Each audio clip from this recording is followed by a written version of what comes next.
अच्छा नहीं पता आज क्या है? अरे आज एफएम है, एफएम। आज एफएम है। फ्राइडे फ्राइडे रिवीजन शुरू करेंगे। फ्राइडे अकाउंट्स का रिवीजन। बोलो ना, एक दिन हम लोग का रिवीजन क्लास चलेगा और एक दिन नॉर्मल क्लास चलेगा, क्योंकि नॉर्मल में ज्यादा टाइम नहीं लगेगा। और फिर जब हो जाएगा तो टोटल कंटिन्यू करते जाए।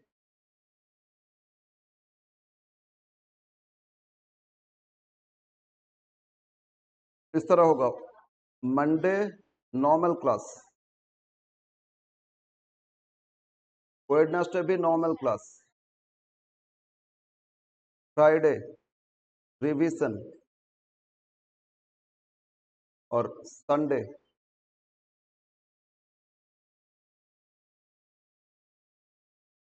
रिवीजन। फ्राइडे आपका एफआर और इसमें एफएम। ओके।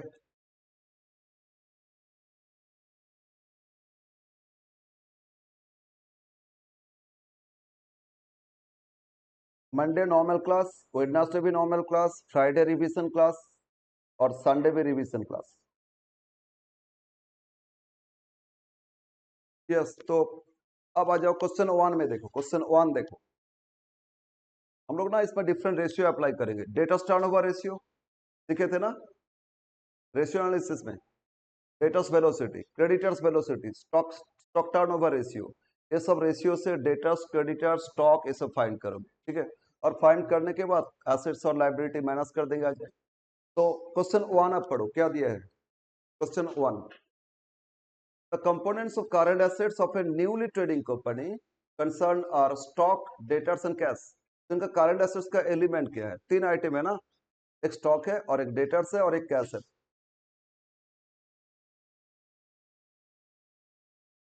ओपन करो, ओपन करो। हम लोग का जो मैथ था उसमें 58 पेज है, और नेक्स्ट शेड्यूल में थोड़ा और आगे होगा, 58 के बाद देखोगे। मिल गया?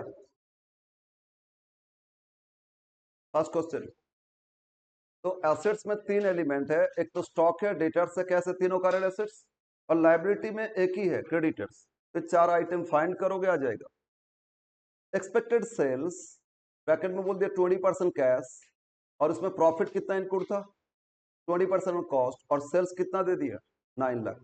एक बार लिख लेते हैं इन्फॉर्मेशन क्या क्या है। क्वेश्चन नंबर कितना नंबर क्वेश्चन वन। हम लोग वन ही नहीं करके सब कर लिए ना। Question one, total sales, expected total sales बोलो कितना दिए? टोटल सेल्स कितना? 9 लाख। इसमें से कैश सेल्स कितना परसेंट? तो लिख लो कैश सेल 9 लाख पे 20%। तो कैश सेल्स 1,80,000 हो गया। तो क्रेडिट सेल कितना आएगा? बाकी 80%। या 9 लाख में से, टोटल में से कैश सेल्स 180 लेस करोगे तो 7,20,000, ये हो गया आपका क्रेडिट सेल। ठीक है ना? तो हम लोग टोटल सेल्स 9 लाख दिए थे, इसमें से कैश सेल्स मिल गया 180, और क्रेडिट सेल कितना मिला? 7,20,000। नौ, अब इसमें प्रॉफिट कितना इंक्लूड था? 20% ऑन कॉस्ट। तो हम लोग cost of goods sold find करेंगे फिर। लेकिन cost of goods sold equal to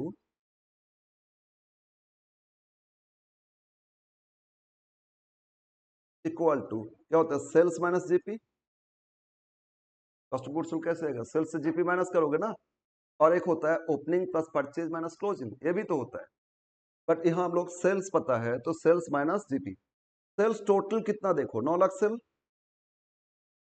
minus GP rate, बोलो कितना परसेंट दिए थे? पढ़ो पढ़ो, कितना परसेंट दिए थे? क्वेश्चन देखो, ब्रैकेट में दिया ना प्रॉफिट कितना परसेंट। पूरा पढ़ो। 20% ऑन कॉस्ट, लेकिन ये 9 लाख तो सेल्स वैल्यू है। अगर कॉस्ट प्राइस 100 है, कॉस्ट प्राइस 100, तो प्रॉफिट 20, तो सॉरी, तो सेल्स प्राइस क्या आ जाएगा? 120। कॉस्ट पे बोला ना, तो कॉस्ट 100, प्रॉफिट 20, सेल्स 120। तो जो सेल्स है ये तो 120%। तो ये जो 9 लाख ये आपका कितना परसेंट? 120। तो प्रॉफिट क्या 20 आ जाएगा ना। तो 20/120 मतलब 1/6 हो गया। 6 1,50,000। तो 9 लाख से 150 लेस करो, 7,50,000। तो कॉस्ट ऑफ गुड सोल्ड मिल गया हम लोग को। कितना कॉस्ट ऑफ गुड सोल्ड है? 7,50,000। बोलो यहां तक समझ में आया? लोग रेशियो में सब कैलकुलेशन कर रहे थे। यस। अब पढ़ो नेक्स्ट इंफॉर्मेशन। बी क्या दी है?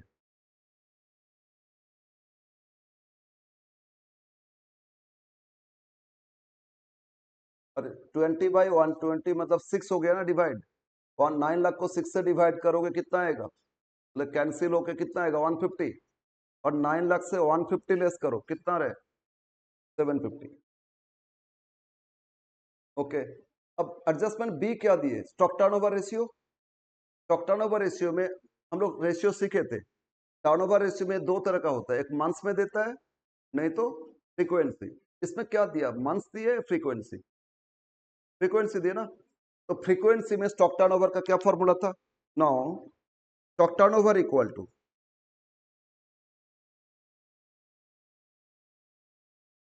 Stock turnover ratio. क्या फॉर्मूला था?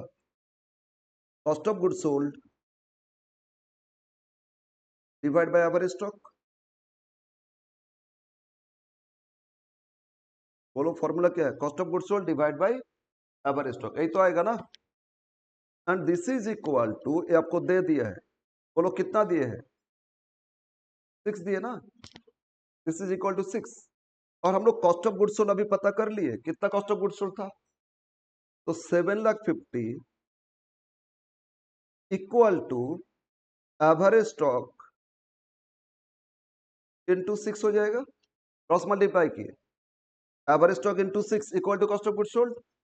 तो average stock equal to 7,50,000 divide by 6।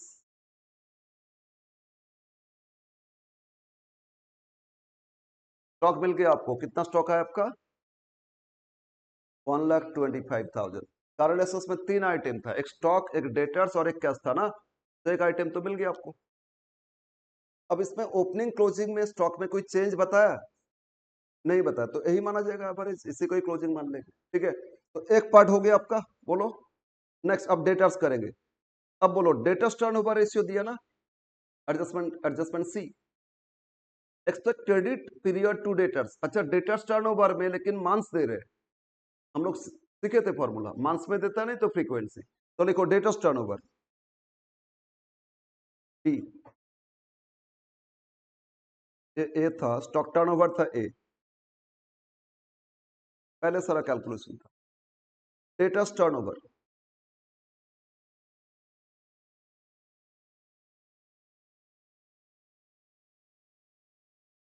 लेकिन मंथ्स में दिया, तो बोलो फॉर्मूला क्या आएगा? अगर मंथ्स में दे रहे क्या formula? Average debtors by credit sale into 12 months, यही आएगा ना। तो लिखो average debtors, average debtors trade receivable कुछ भी लिखो, divide by credit sale into 12 months. Yes. And is equal to, बोलो डेटर्स टर्नओवर कितना दिए? 2 मंथ्स। डेटर्स टर्नओवर कितना दिए? 2 मंथ्स। अच्छा क्रेडिट सेल तो हम लोग फाइंड कर लिए थे। तो नाउ तो average debtors, sorry, therefore average debtors equal to 2 months divide by 12 months. Into था, अपोजिट साइड डिवाइड हो गया, इनटू क्रेडिट सेल। ठीक है ना। तो 2 डिवाइड बाय 12 मतलब 6। तो 1/6 इनटू, अब फिर देखो ऊपर हम लोग क्रेडिट सेल फाइंड कर लिए थे। क्रेडिट सेल कितना फाइंड किए थे? 7,20,000। क्रेडिट सेल 720 फाइंड किए थे। तो 7,20,000 को 6 से डिवाइड करो, 1,20,000। तो सेकेंड डेटर्स में मिल गया आपको। करंट एसेट्स में 3 आइटम था, एक स्टॉक, दूसरा डेटर्स और एक कैश, तो मिल गया ना। थर्ड कैश, कैश के लिए देखो इंफॉर्मेशन एडजस्टमेंट नंबर ई देखो एक बार, ई क्या दिए, एडजस्टमेंट ई पढ़ो क्या दिए। The concern intends to maintain cash balance equal to कितना, 1 मंथ कैश सेल। अच्छा कैश सेल्स फाइंड किए थे ना, बोलो टोटल कैश सेल्स कितना था, 180, ये तो पूरा ईयर का, तो 1 मंथ का क्या, डिवाइड बाय 12, 1 मंथ का कैश सेल और उतना ही कैश रखना है ना। तो now write down cash equal to,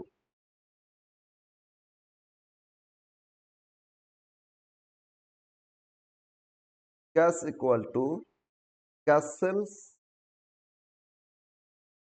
divide by 12, monthly cash sales है ना।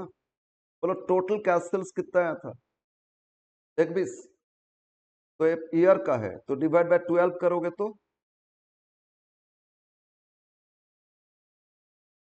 कैश सेल्स कितना आया था बोलो तो, हाँ, ओ सॉरी 180 था ना, 180 यस, डिवाइड बाय 12 करो तो 15,000, तो कैश भी मिल गया, कितना है 15,000। तो 3 करंट एसेट्स तीनों फाइंड कर लिए। अब एक लायबिलिटी था creditors,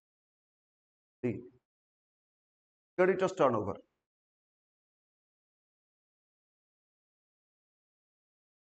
creditors turnover ratio equal to, अब देखो क्रेडिटर्स टर्नओवर कितना दिए, expected credit period from creditors कितना 1.5 मंथ्स, मंथ्स में दे रहे, तो फॉर्मूला लिखो एवरेज क्रेडिटर्स, मंथ्स दे रहे तो डिवाइड बाय क्रेडिट परचेज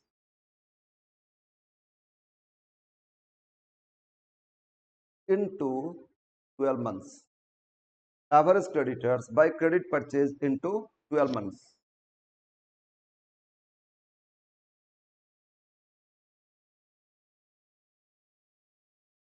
इधर ध्यान दो, इधर ध्यान दो, उधर तो सब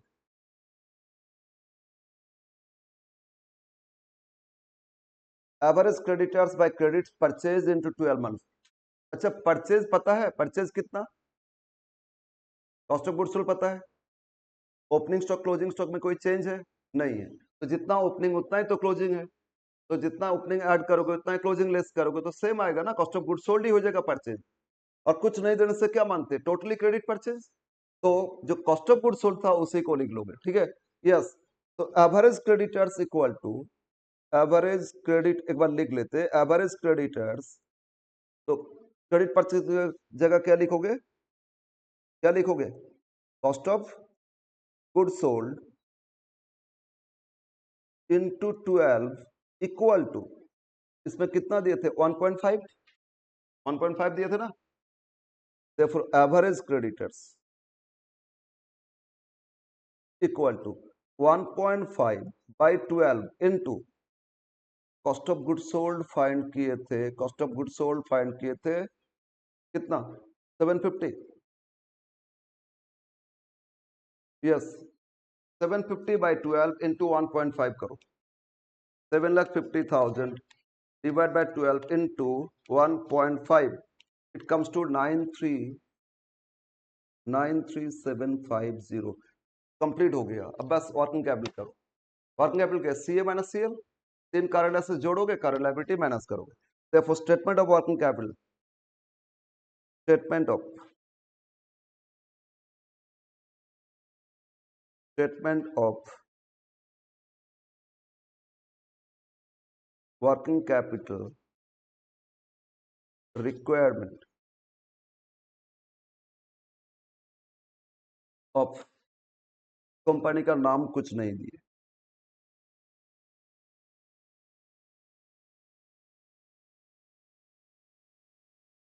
एक ही कॉलम करोगे, सब कुछ तो कैलकुलेशन हो गया। अमाउंट कॉलम 1, करंट एसेट्स, तो करंट एसेट्स में 3 आइटम है, एक तो हो गया स्टॉक, दूसरा हो गया डेटर्स, और थर्ड आपका कैश।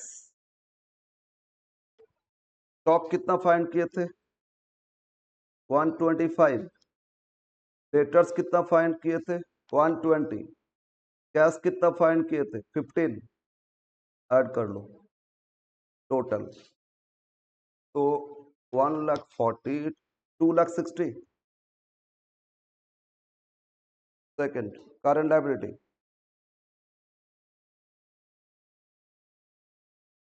करंट और लायबिलिटी में एक ही आइटम है क्रेडिटर्स। क्रेडिटर्स आया कितना 93,750, बस टोटल भी इतना 93,750। थर्ड, तो working capital, actually balance sheet approach, सारा एसेट्स लायबिलिटी फाइंड कर लिए, करंट एसेट्स लायबिलिटी, और फिर स्टेटमेंट कर लिए। वर्किंग कैपिटल इज 1 - 2, तो 260 से माइनस कर दो, कितना रहे 1,66,000, 1,66,250। कंप्लीट है क्वेश्चन।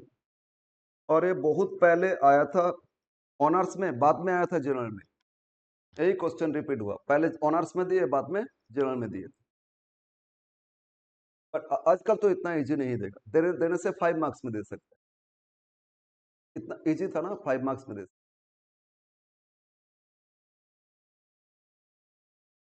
तो बहुत सारे चैप्टर ना इंटर रिलेटेड है, बहुत सारे चैप्टर इंटर रिलेटेड, रेशियो के साथ तो एफएम का बहुत सारा कॉमन हो जाता। Yes, now question 3, question number 3।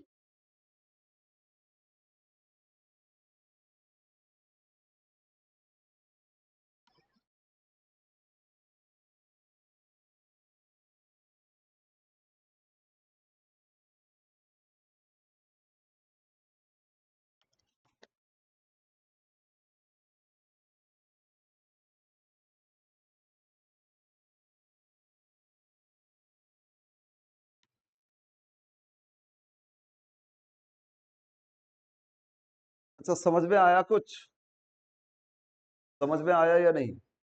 लेकिन आप रेशियो नहीं किए तो आपको प्रॉब्लम होगा, रेशियो करने से तो रेशियो का ही formula.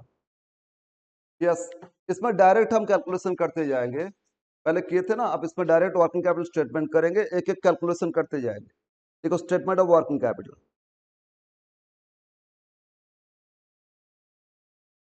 Statement of working capital, requirement of Z limited, requirement of Z limited,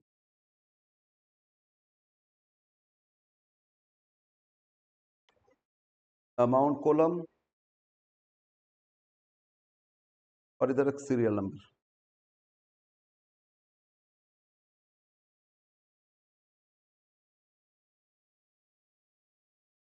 serial number,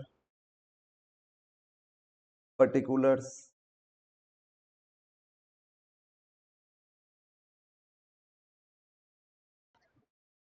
serial number, particulars, amount and rupees.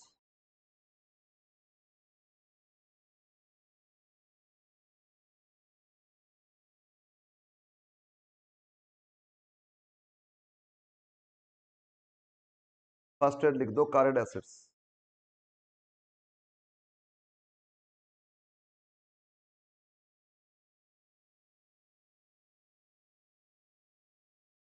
First head current assets.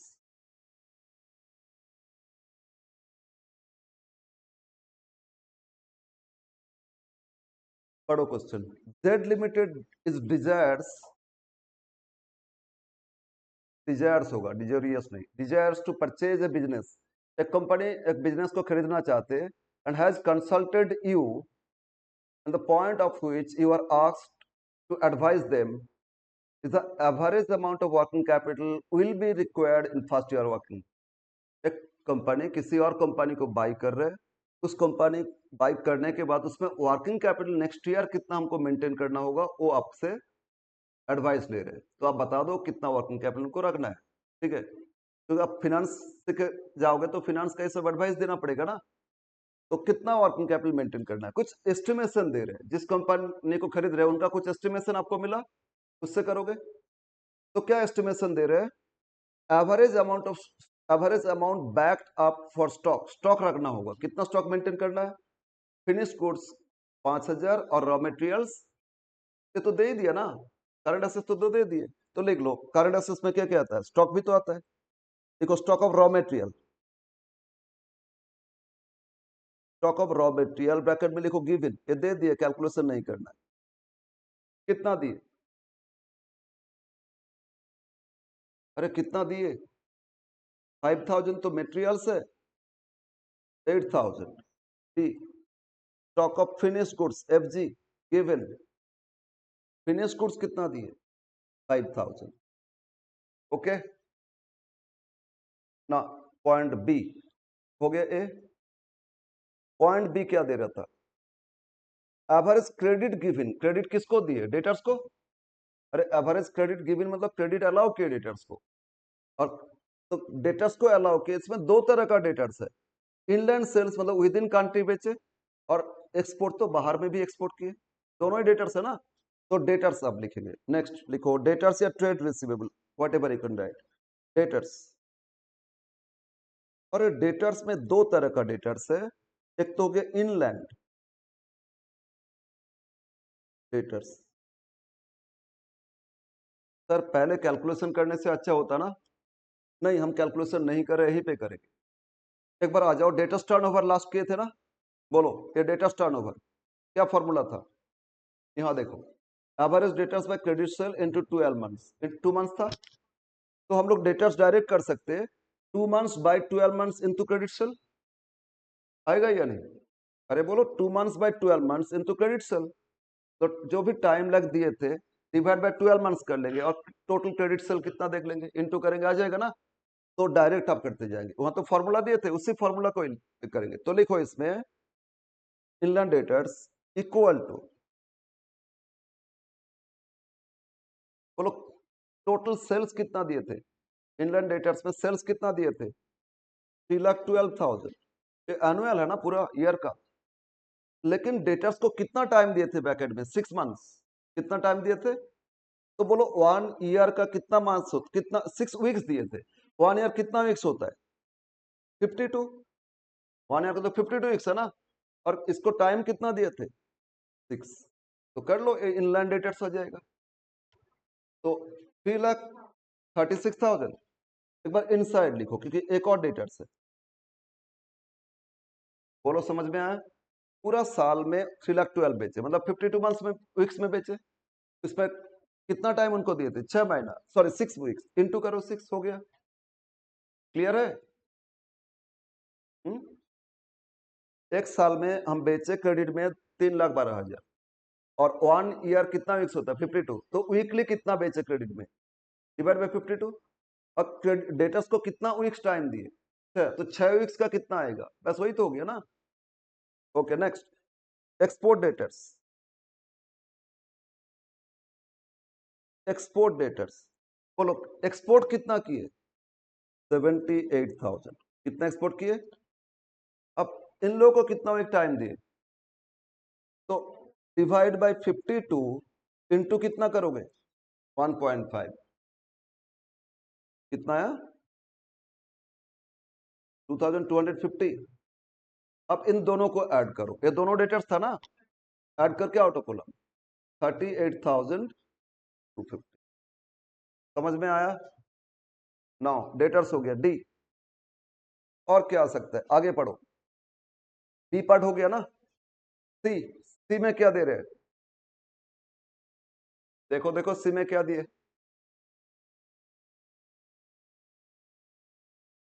Average time lag for payment of wages and expenses, पे करने का time lag तो outstanding होगा ना, याद करो जब हम लोग वर्क साइकिल से कर रहे थे, इसमें क्रेडिट अलाउड टू डेटर्स, फिर ये लिखे थे आउटस्टैंडिंग टाइम लैग दे दिए थे, है ना, तो उस टाइम लैग दे दिए, तो ये सारा आउटस्टैंडिंग एक्सपेंसेस, बोलो आउटस्टैंडिंग एक्सपेंसेस क्या होता है, एसेट्स या लाइबिलिटी, लाइबिलिटी, तो करंट लाइबिलिटी का पार्ट है, एसेट्स का नहीं, तो उसको अभी इग्नोर करो।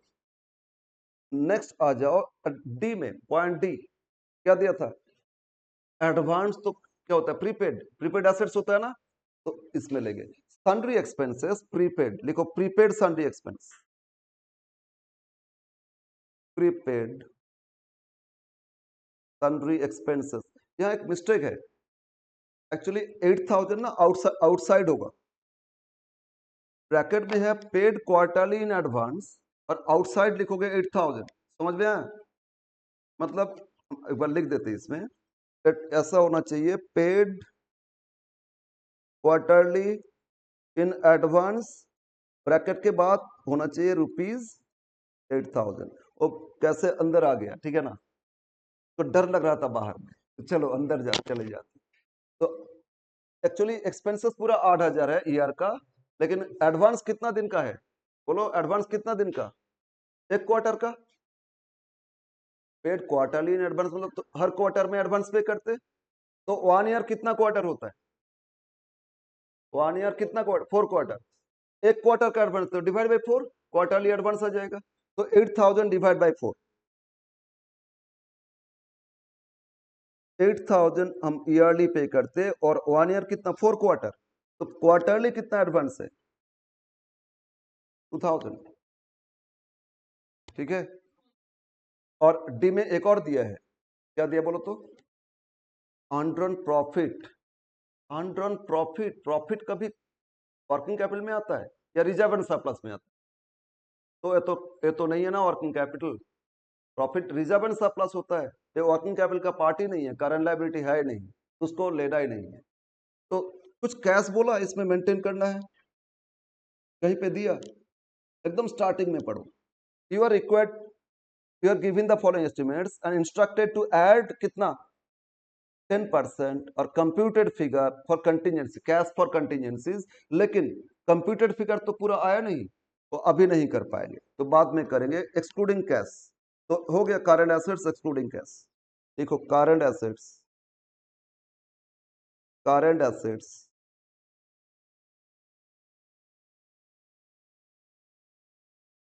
एक्सक्लूडिंग कैश, ऐड देम, सारा जोड़ो, 8 5 13, 43, 53, yes 53, 53 to 50।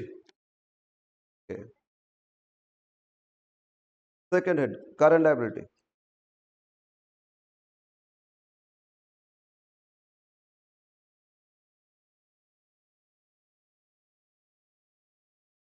second head is current liabilities, okay.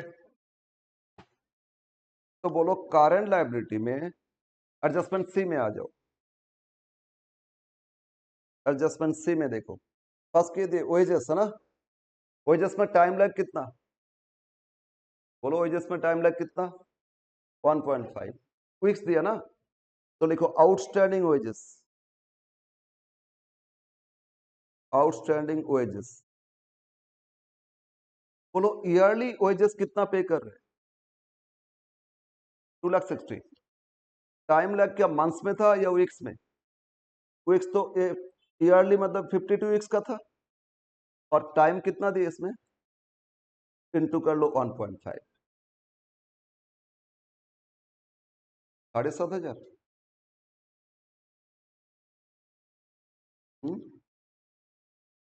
कितना रहे? 7,500, ओके। डी, तो वेजेस आउटस्टैंडिंग कितना हो गया आपका? 7,500। सेकंड बोलो स्टॉक एंड मटेरियल्स, तो मटेरियल्स या स्टॉक है मतलब क्या? क्रेडिटर्स खरीदते, सामान किससे खरीदते? क्रेडिटर से। मटेरियल्स है मतलब वो क्या? तो creditors for material,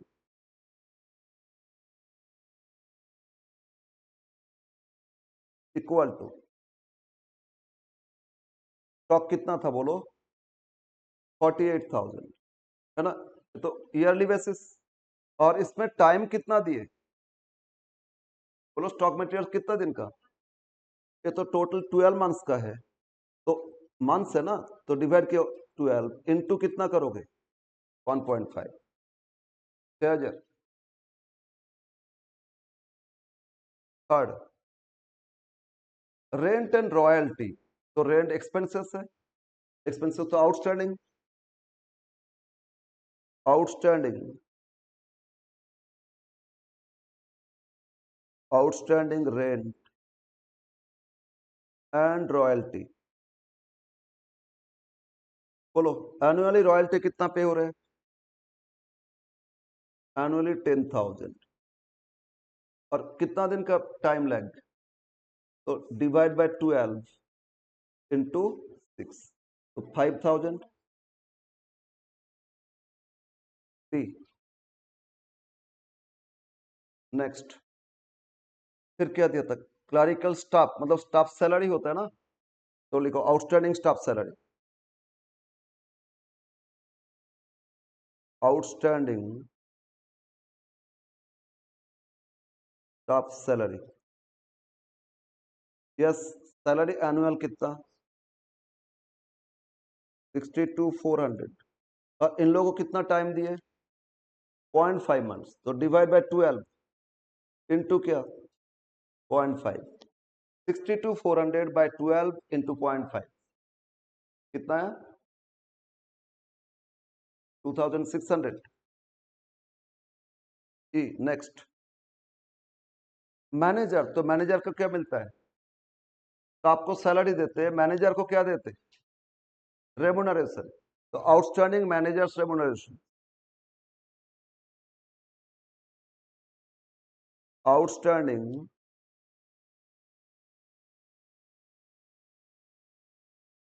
managers remuneration. कैसा मैनेजर है? स्टाफ सैलरी 62,000 और मैनेजर को मिल 4,800, कितना मंथ्स का टाइम लगे? 0.5 है ना, तो डिवाइड बाय 12 इंटू 0.5, 200 एफ। बस एक और है, मिसलेनियस एक्सपेंसेस, तो outstanding, outstanding miscellaneous expenses and is equal to, ये आपका टोटल कितना? 48,000, सॉरी, हाँ 48,000 डिवाइड बाई 12 इंटू 1.5, 6,000 हो गया ना सारा? तो इस टोटल करंट लायबिलिटी आ गया, एड इट, टोटल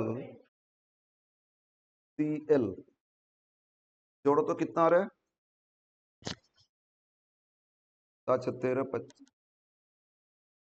27,300, 27, अब एसेट्स माइनस लायबिलिटी, तो working capital,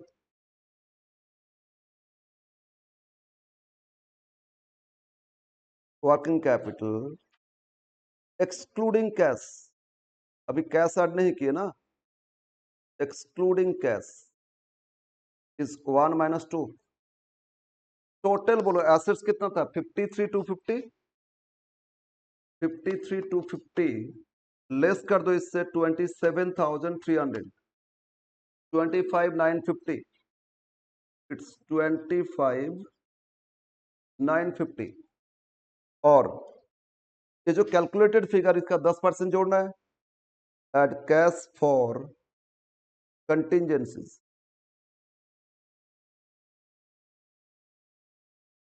cash for contingency 10% of 25,950, 2595, complete question, this is net working capital. अरे कलर अपने आप चेंज हो गया, अच्छा कोई बात नहीं। नेट वर्किंग कैपिटल कितना है बोलो? 28,545, नेट वर्किंग कैपिटल कितना हो गया? 28,545, यस, ये था क्वेश्चन। 10 मार्क्स में इस तरह दे सकता है, फर्स्ट क्वेश्चन तो 5 मार्क्स, 10 मार्क्स में इस तरह दे सकता है।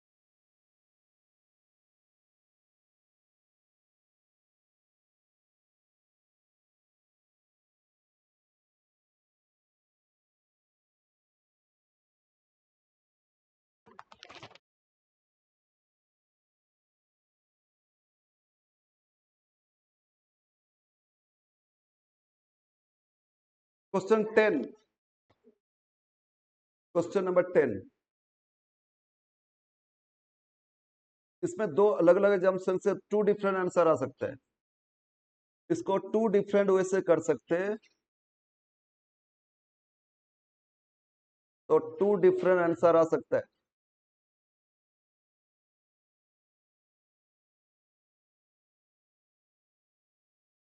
Question 10, this the questions of 2015 honours.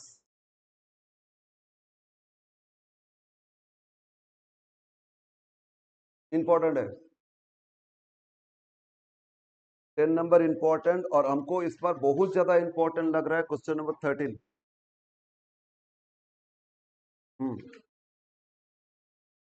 13 नहीं हुआ, नहीं हुआ। क्वेश्चन 13 आया था 2013 में, क्वेश्चन 13 आया था 2013 में। तो अभी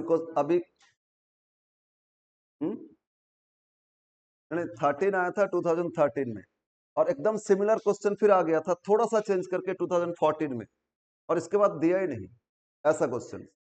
तो बहुत ज्यादा इंपॉर्टेंट है आप लोगों के लिए क्वेश्चन नंबर कितना 13, बट 10 एंड 13 दोनों क्वेश्चन इंपॉर्टेंट। बट हाँ, मेजर वही देता है, कॉस्ट करते फिर वो टेबल करते ना, मैक्सिमम वही क्वेश्चन। इवन ईयर्स का भी जो किए थे देखो वही दिया रहा था ना। Yes, question number 10, for a new business अब mister Bose supplied the following, total annual sales दे दिए कितना, 1,20,00,000। अब इसमें फिक्स्ड एक्सपेंसेस कितना है, 20,000 पर मंथ। वेरिएबल एक्सपेंसेस कितना, टर्नओवर मतलब सेल्स, सेल्स पे 2% वेरिएबल। जीपी रेट कितना percent, 25% on cost. Average credit period to debtors कितना, 1 मंथ। फिर एवरेज क्रेडिट पीरियड सप्लायर कितना, 15 डेज मतलब हाफ मंथ। फिर स्टॉक टर्नओवर कितना, 5 टाइम्स। एवरेज कैश कितना रखना है, 1 मंथ एक्सपेंसेस। बस यही तो क्वेश्चन है। तो क्वेश्चन 1 जैसा लग रहा है ना, अरे बोलो क्वेश्चन 1 भी तो ऐसा ही था, सेल्स दे दिए थे, डेटर्स क्रेडिटर्स कैश यही सब फाइंड किए थे। तो क्वेश्चन 1 जैसे रेशियो से किए थे ना, तो इसको रेशियो से कर सकते। ओके, तो स्टार्ट करते। Statement of working capital.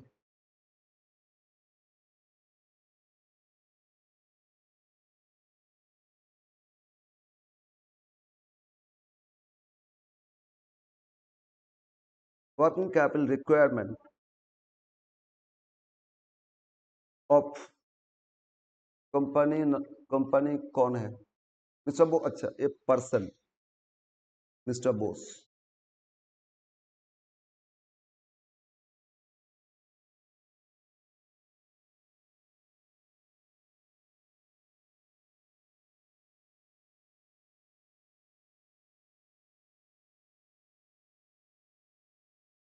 Serial number, particulars, amount rupees.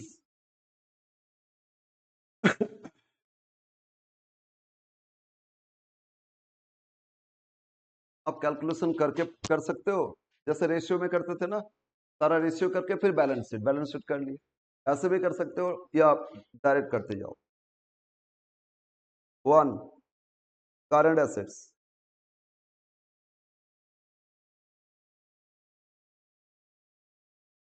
First aid ये हो गया आपका करंट एसेट्स। बोलो एसेट्स में क्या क्या आएगा, स्टॉक आएगा, डेटर्स आएगा ना, स्टॉक डेटर्स कैश, यही तो है।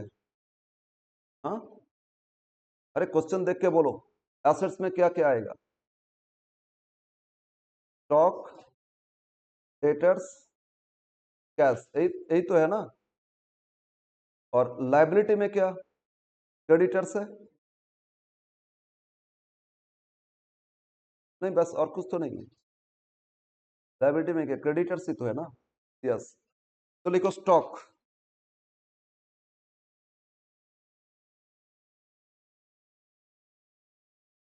बट स्टॉक कैलकुलेशन करने के लिए एक प्रॉब्लम है, सेल्स दिया था ना, कॉस्ट ऑफ गुड्स सोल्ड तो नहीं दिया। स्टॉक टर्नओवर का फॉर्मूला क्या था, cost of goods sold divide by average stock, आ जाता ना। तो उससे फाइंड कर रहे थे। तो cost of goods sold find करोगे तो इसमें लिखो नोट 1, नोट 1।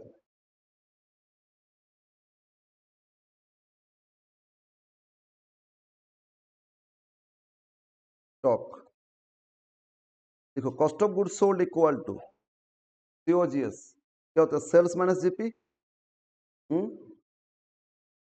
सेल्स कितना दिए थे? 1,20,00,000।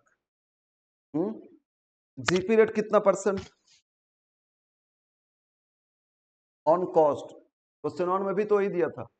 तो मतलब कॉस्ट अगर 100 है, 25 प्रॉफिट, तो सेल्स कितना? 125। तो जीपी कितना आएगा ना? 1,20,00,000 इंटू 25/125। तो 1,20,00,000 माइनस कर देते 1/5, 2,40,000 या 24,00,000। तो 1,20,00,000 से 24 लेस करो, 96,00,000। बोलो कॉस्ट ऑफ गुड्स सोल्ड मिल गया ना? ना स्टॉक टर्नओवर का फॉर्मूला। अच्छा, स्टॉक टर्नओवर में मंथ्स दिए या फ्रीक्वेंसी दिए? स्टॉक टर्नओवर में फ्रीक्वेंसी। तो फ्रीक्वेंसी में फॉर्मूला क्या होता है? COGS divide by average stock and is equal to, बोलो स्टॉक टर्नओवर कितना दिए थे? 5 times. This is equal to 5, cross multiply करो। तो 5 into average stock equal to COGS, मतलब 96,00,000, है ना? तो average stock equal to 96,00,000 divide by 5। 96 divide by 5, 19,20,000 find हो गया स्टॉक। स्टॉक फाइंड कर लिया। कितना स्टॉक आया? 19,20,000। ओके, अब वो टेबल में लिख दो 19,20,000।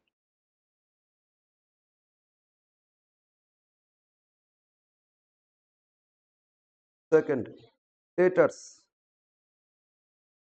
नोट 2।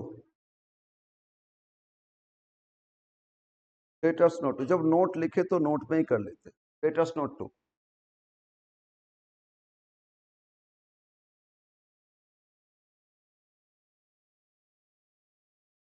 बोलो डेटर्स टर्नओवर रेशियो क्या दिए? Average credit to debtors 1 month दिए ना, तो डेटर्स टर्नओवर, डेटर्स फाइंड कर रहे हैं। Debtors turnover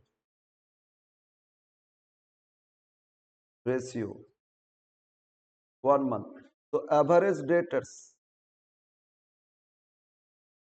divide by credit sale into 12 months and is equal to कितना दिए? 1 मंथ। पीरियड देने से फॉर्मूला ही होता है average debtors by credit sale into 12 months and that is equal to 1 month. ठीक है,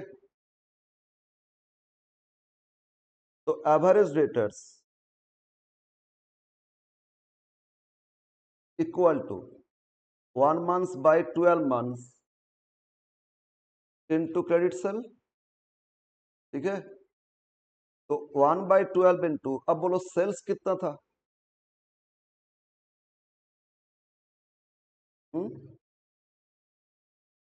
सेल्स कितना था? 1,20,00,000, है ना?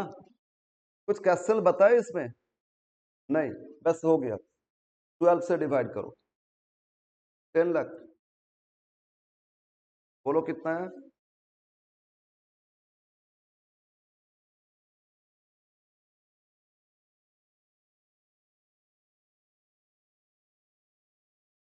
टेन लाख हो गया ना? लिख दो डेटर्स में।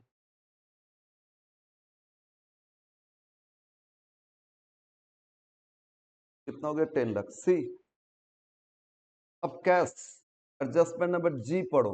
कैश है और क्रेडिटर्स, बस कैश। कैश इक्वल टू कितना बोले, 1 मंथ एक्सपेंसेस। तो एक्सपेंसेस बोलो, एक्सपेंसेस कितना था, यहीं पे डायरेक्ट करेगा, नोट नहीं करेंगे। एक्सपेंसेस में बोला था ना फिक्स्ड एक्सपेंसेस 20,000 पर मंथ, तो एक तो 20 है, बट फिक्स छोड़ के और भी तो है एक्सपेंसेस है।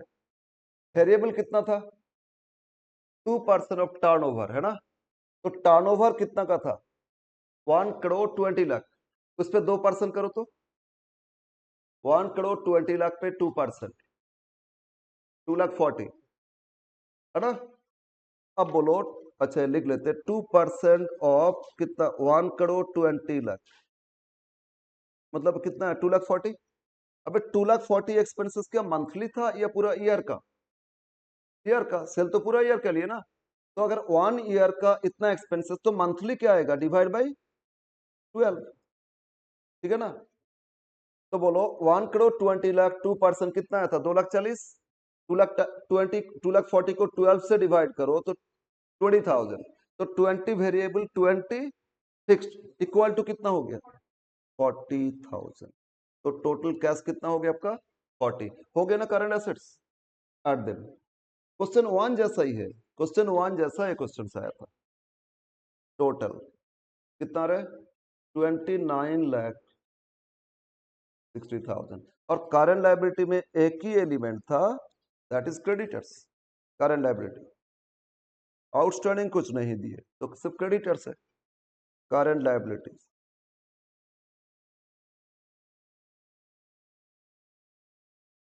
एक ही item, creditors.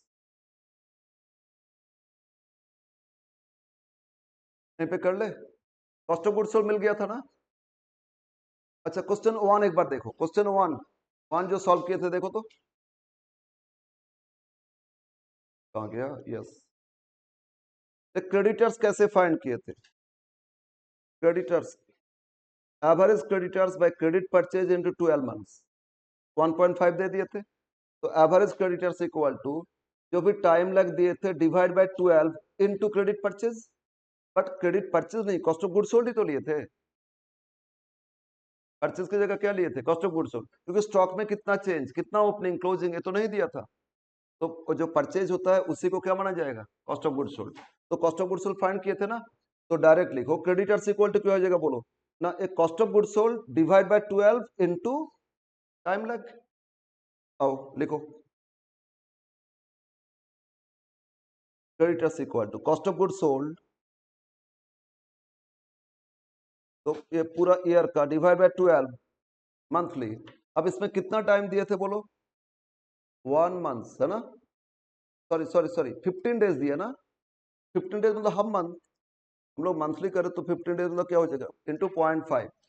Yes, cost of good sold बोलो 96 लगाया था, हाँ। अरे कॉस्ट ऑफ गुड सोल्ड कितना फाइंड किए थे, 96 लाख, डिवाइड करो 12 से और इनटू करो 0.5 से, कितना है, 4 लाख। तो करंट लायबिलिटी में एक ही एलिमेंट है, कितना है, 4 लाख। तो कुछ दिए हैं टाइम लैग फॉर वेजेस या time lag for expenses, no, complete. तो इसे माइनस कर दो, माइनस कर दो। थर्ड देखो, वर्किंग कैपिटल इज 1 माइनस 2 है ना, तो 2960 से 4 लेस करोगे कितना आएगा, हाँ हाँ 25,60,000। बट आंसर में देखो कुछ और दे रहे, आंसर क्या दे रहा था, 24,80,000, मतलब 1,20,000 का डिफरेंस है ना, 1,20,000 डिफरेंस है। एक्चुअली इन लोगों ने क्या किए बता रहा हूं, ऑपरेटिंग साइकिल पीरियड होता है ना, कैसे आएगा बोलो, स्टॉक के लिए कितना टाइम था, 5 मंथ्स, उसको मंथ्स में कन्वर्ट किए, फिर डेटर्स के लिए टाइम दिए ना, तो सबको जोड़ लिए, तो क्रेडिटर्स माइनस किए, नेट साइकिल पीरियड आ जाएगा, फिर ऑपरेटिंग कॉस्ट उसके हिसाब से कैलकुलेशन की। बोलो 2 ऑप्शन है इसमें, तो ए आपको ए लेना होगा, ठीक है। ये भी आंसर है और दूसरा एक ऑप्शन है, तो दूसरा आंसर भी आएगा। ओके, यस, ये था क्वेश्चन नंबर, कितना नंबर क्वेश्चन, 10। अगेन अब आ जाते हैं 13।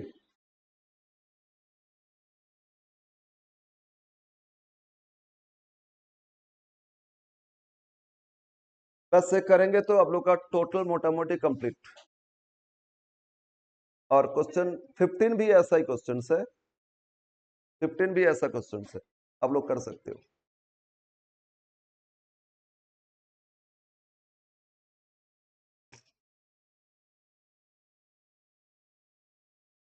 पढ़ो question number 13।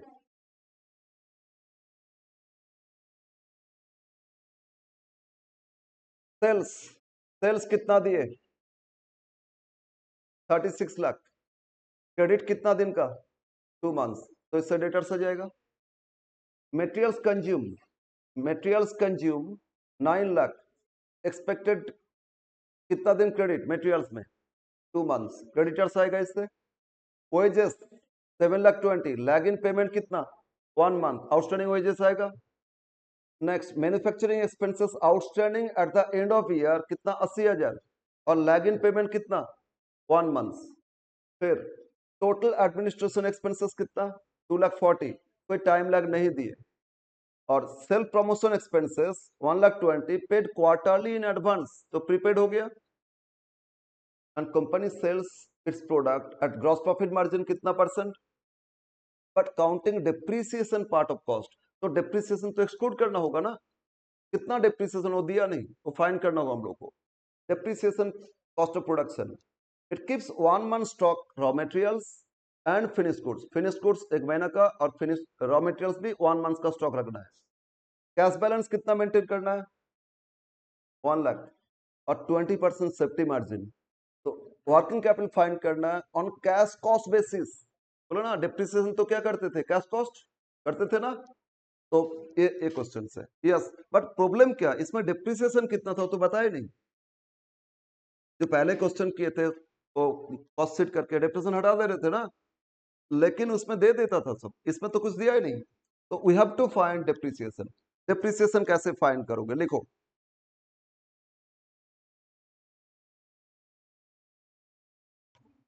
Calculation of depreciation.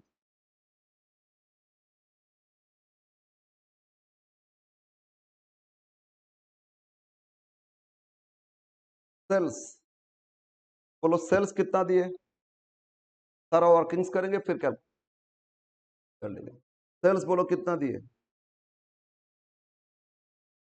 GP rate कितना परसेंट? 25%। 9 लाख है ना।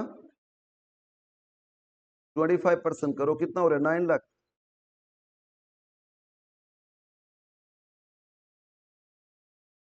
ये हो गया cost of good sold.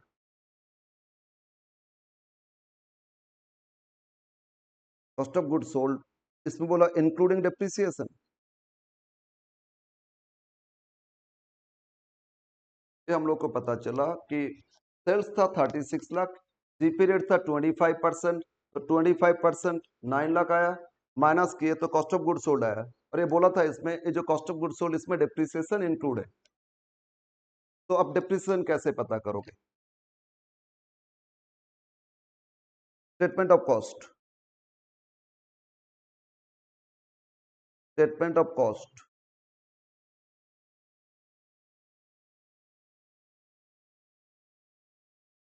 Statement of cost.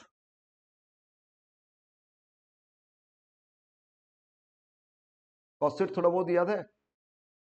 Raw material consume, add wages, prime cost, add factory overhead, works cost, factory cost आ जाता ना। बस वही करना है। देखो रॉ मटेरियल कंज्यूम,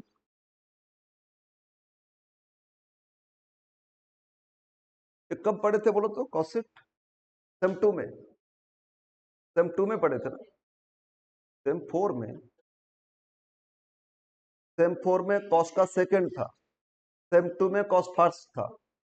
ठीक है सर, इतना दिन पहले पढ़ लिए। रॉ मटेरियल कंज्यूम लिखो, इसमें बोलो रॉ मटेरियल्स दे दी आपको। मटेरियल कंज्यूम कितना? 9 लाख। बोलो मटेरियल कंज्यूम कितना दिए 9 लाख।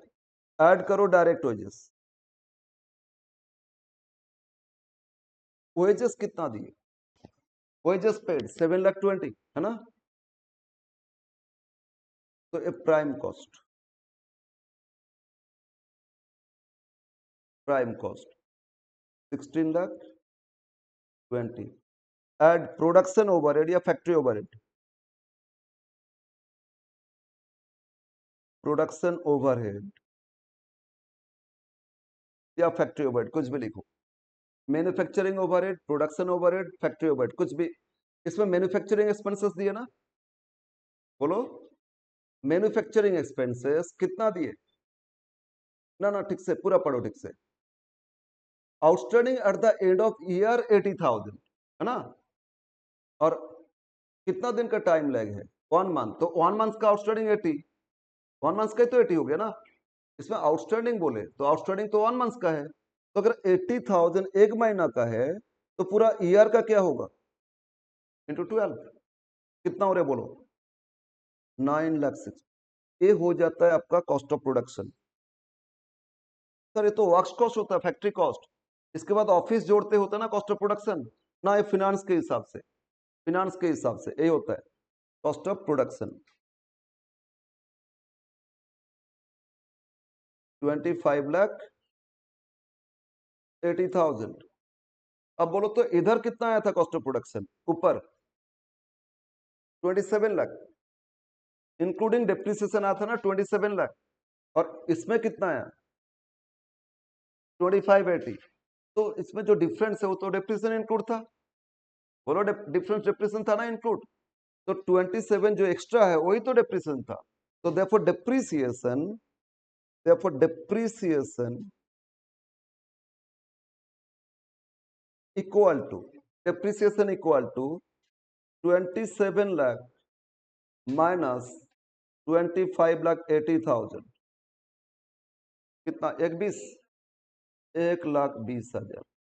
तो डेप्रिसिएशन एलिमेंट इसमें इंक्लूड था, और जहां डेप्रिसिएशन उसको एक्सक्लूड कर देते ना। नाउ ओके, अब बोलो इसमें क्या बोला था, एट कैश कॉस्ट बोला ना। क्वेश्चन देखो लास्ट लाइन, क्वेश्चन का लास्ट लाइन पढ़ो। जो वर्किंग कैपिटल करना है ऑन कैश कॉस्ट बेसिस, मतलब डेटर्स को भी कॉस्ट में लेना है, प्रॉफिट एक्सक्लूड करना है। तो टोटल देखो, cost of sales, cost of sales at cash cost, याद करो जब हम लोग कॉस्ट शीट कर रहे थे, इसके बाद वो टेबल कर रहे थे, तो डेटा जहां डेप्रिसिएशन तो हटा देते थे, और डेटर्स को भी तो कॉस्ट में ले रहे थे ना, डेटर्स को भी तो कॉस्ट में ले रहे थे, उसमें प्रॉफिट ऐड किए थे नहीं, बट हाँ एक क्वेश्चन में बोला था प्रॉफिट तो ऐड किए थे। अदरवाइज ऑलवेज हम लोग क्या करते, अगर डिप्रिसिएशन है तो कौन सा प्राइस में लेंगे कैश कॉस्ट, तो सेल्स नहीं देखना है, कॉस्ट ऑफ सेल्स देखना है, ठीक है, मतलब ऑपरेटिंग कॉस्ट देखना है, कॉस्ट ऑफ सेल्स मतलब ऑपरेटिंग कॉस्ट। तो cost of sales cash cost, या लिखो operating cost, operating cost equal to, ये फाइंड करना है cost of production at cash cost, बोलो कितना। अरे ये कॉस्ट ऑफ प्रोडक्शन है ना 25,80, ये तो डिप्रिसिएशन इंक्लूड था, कैश कॉस्ट कितना था 25,80, ये पता चल गया डायरेक्ट लिख लिए, तो डिप्रिसिएशन देता तो 27 लाख से माइनस करते, उतना ही तो आता ना 25,80। अब इसमें दो चीज जोड़ोगे, इसमें दो चीज जोड़ोगे, एक ऑफिस एक्सपेंसेस और एक selling and distribution. Operating expenses में दो होता है ना, ऑफिस एंड सेलिंग, रेशियो याद करो, ऑफिस एंड सेलिंग एक्सपेंसेस। अब देखो ऑफिस एक्सपेंसेस कितना दिए थे एडमिनिस्ट्रेशन, बोलो 2,40,000, और सेलिंग एंड डिस्ट्रीब्यूशन कितना दिए 120। इन सबको जोड़ लो, इन सबको जोड़ लो, 29,40,000. This is equal to operating cash cost, operating cash cost of sales. Yes. अब हम लोग एक एक एसेट्स लायबिलिटी फाइंड कर लेते हैं. वर्किंग्स के तो सब फाइंड कर लेते हैं, फिर टेबल में पुट कर दोगे.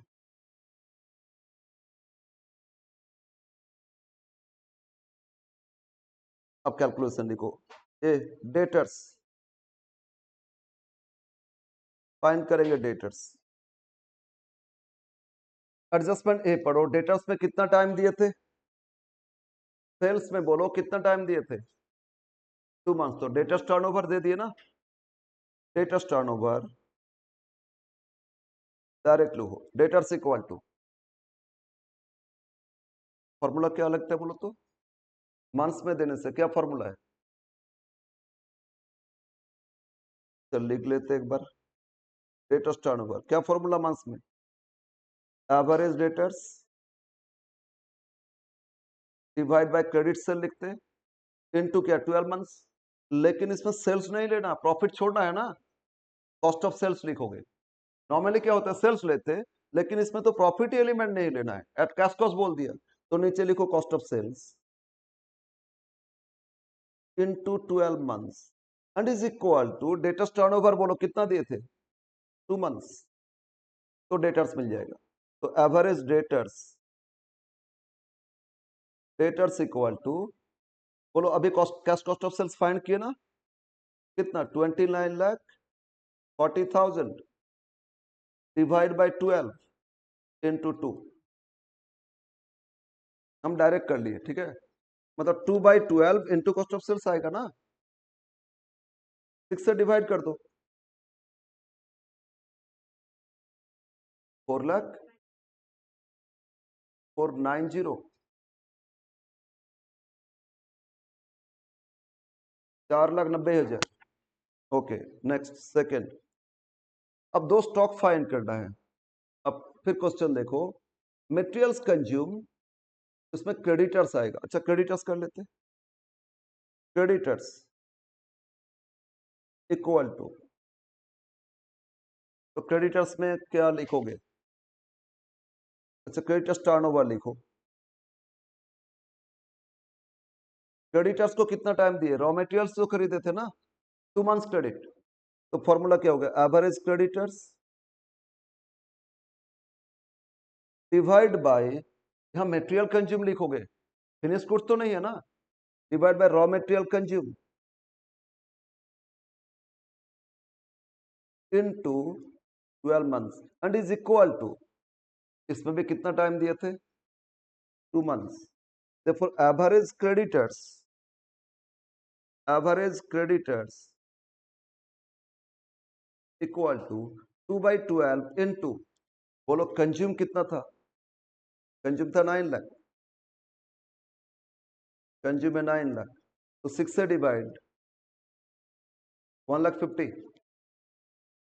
कितना आ गया आपका? तो क्रेडिटर्स में मिल गया. डेटर्स आया, क्रेडिटर्स आया.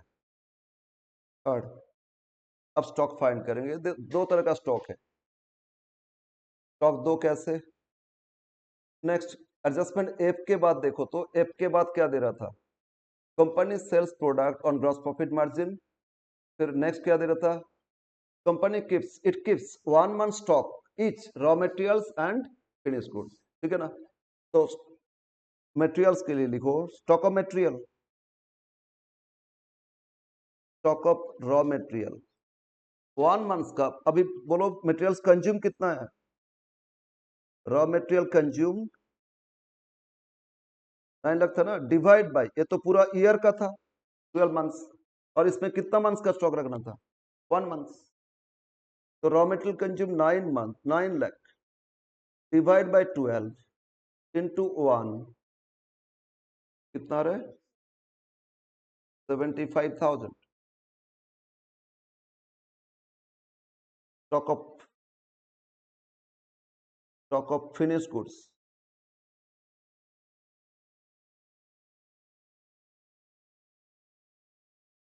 अच्छा, स्टॉक ऑफ मटेरियल्स में क्या लिखे थे? रॉ मटेरियल कंज्यूम है ना, फिनिश गुड तो cost of good sold, cost of good sold divide by 12 months into, इसमें भी तो 1 मंथ है, but cost of good sold में कैश कॉस्ट, यहां देखो सेल्स से जीपी माइनस किए थे ना, कितना आया था बोलो कॉस्ट ऑफ गुड सोल्ड?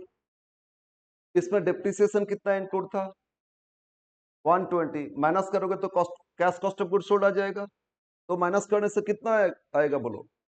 2580 तो आएगा ना। यहाँ देखो ये जो आया था कॉस्ट ऑफ प्रोडक्शन, मतलब क्या, यही तो सेल है, तो कितना है बोलो? 2580, ठीक है ना। तो अरे 2580, तो यहाँ लिखो 25,80,000 divide by 12,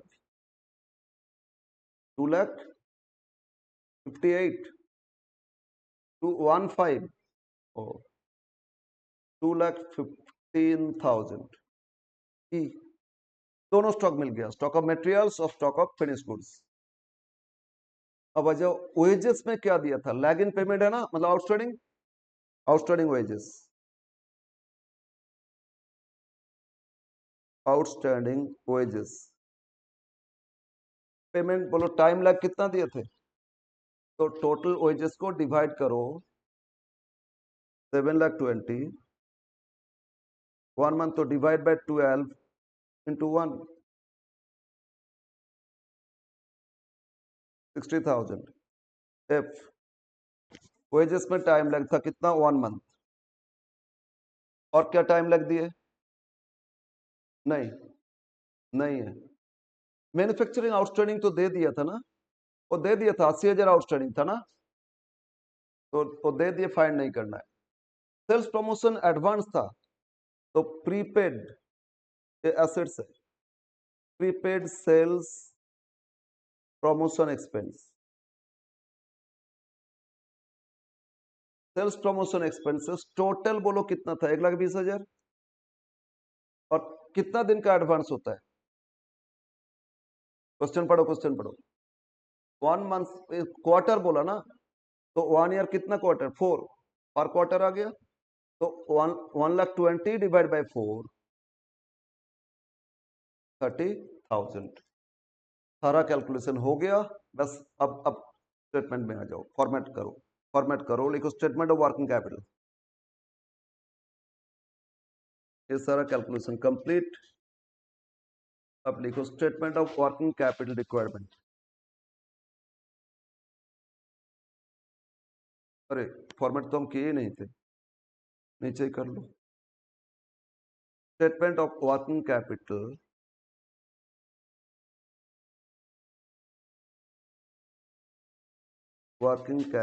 requirement at cash cost.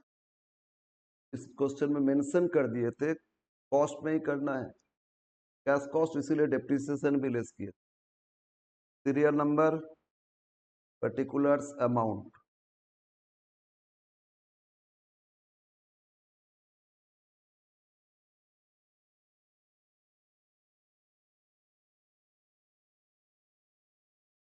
Yes, current assets,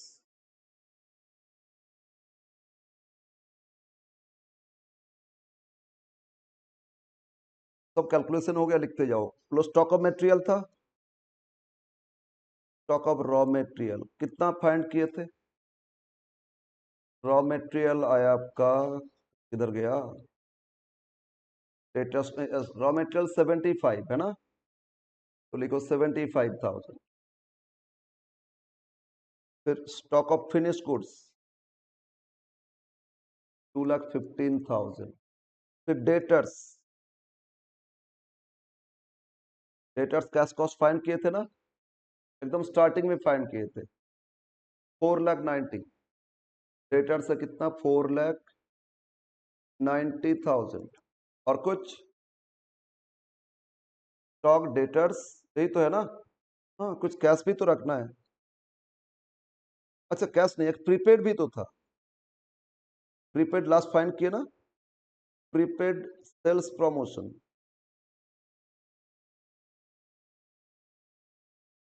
expenses कितना फाइंड किए थे, और एक बार देखो कैश इसमें बोल दिया था 1 लाख रखना है, cash balance to be maintain कितना 1 लाख, कैश भी तो करंट एसेट्स है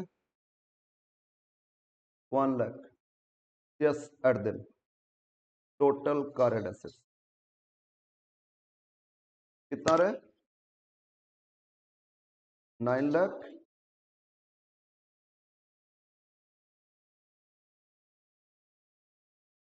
7 8 9 9 18 21 9 lakh 10,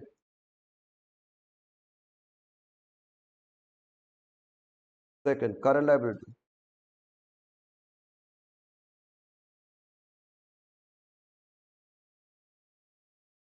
second is current liability. Current liability में एक तो क्रेडिटर्स फाइंड किए थे, creditors for raw material, current liability में फाइंड किए थे क्रेडिटर्स फॉर रॉ मटेरियल, कितना फाइंड किए थे 150 है ना, बोलो 150 था। आउटस्टैंडिंग वेजेस फाइंड किए थे, वेजेस आउटस्टैंडिंग देखो कितना फाइंड किए थे आउटस्टैंडिंग वेजेस 60,000। फिर आउटस्टैंडिंग मैन्युफैक्चरिंग एक्सपेंसेस, ये दे दिया था क्वेश्चन में, 1 मंथ का आउटस्टैंडिंग था ना 80,000, बोलो क्वेश्चन में ही दे दिए थे 1 मंथ आउटस्टैंडिंग कितना था 80, उससे टोटल किए थे, हो गया। और एडमिनिस्ट्रेशन में कुछ टाइम लग नहीं है, मैन्युफैक्चरिंग हो गया, वेजेस हो गया, सेल्स प्रमोशन में एडवांस था वो भी कर लिए, तो टोटल करो कितना रहे, टोटल 2,90,000। तो working capital before safety margin, इसमें एक और ऐड करना है, बोला लास्ट में देखो 20% एज सेफ्टी मार्जिन जोड़ना है ना, तो इसलिए लिखो before safety margin,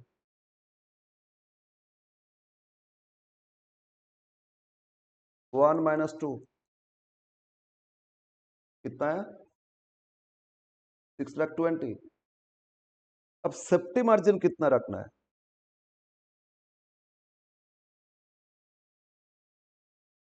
safety margin कितना परसेंट बोले 20%, तो 20% ऑफ 6,20,000 जो कैलकुलेट किए 1,24,000 ऐड कर लो, हो गया working capital eight cash cost,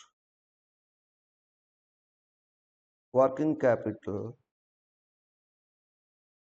eight cash cost 7,44,000। Yes इसमें आंसर दे रहे देखो कितना था 7,44,000। Very very very important.